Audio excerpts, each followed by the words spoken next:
In this study, that's Frank Wiengarten, Mark Pagell and myself, examined the relationship between temporary workers and firms' process innovations in the context of the German system of works councils. In operations management, temporary workers are often associated with flexibility and operational cost reduction, but their impact on a firm's innovativeness has been under-researched.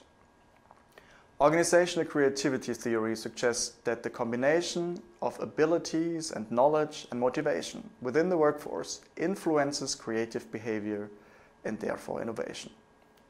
So literature has argued that temporary workers can bring new ideas to the firm, but they may lack knowledge of the firm's internal processes and how such ideas can be implemented.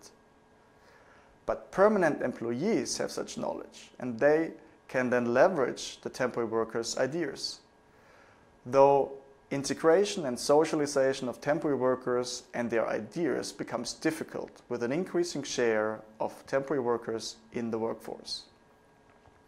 So this is where works councils become potentially interesting. Works councils can help temporary workers integrate and socialize and give them a say. However, works councils can also prevent workers from being punished for shirking, which may lower knowledge flow between employees. So we used an unbalanced panel data set from the Institute of Employment Research of the German Federal Employment Agency with a little more than 4,000 German manufacturing sites between the years 2009 and 2019.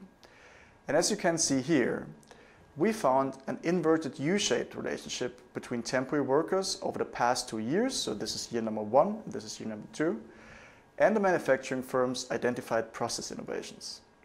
So that means that while a low number of temporary workers can be useful, a high number of temporary workers can harm innovation and firms' processes.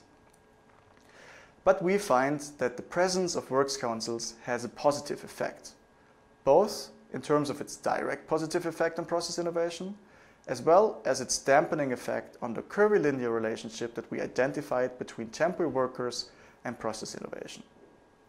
It appears that firms with work councils can work with a higher share of temporary workers before experiencing the negative effects on process innovation. So our findings add to some recent studies that likewise suggested that precarious working conditions in firms do not necessarily improve operational performance, but may have other indirect costs that operations managers should consider.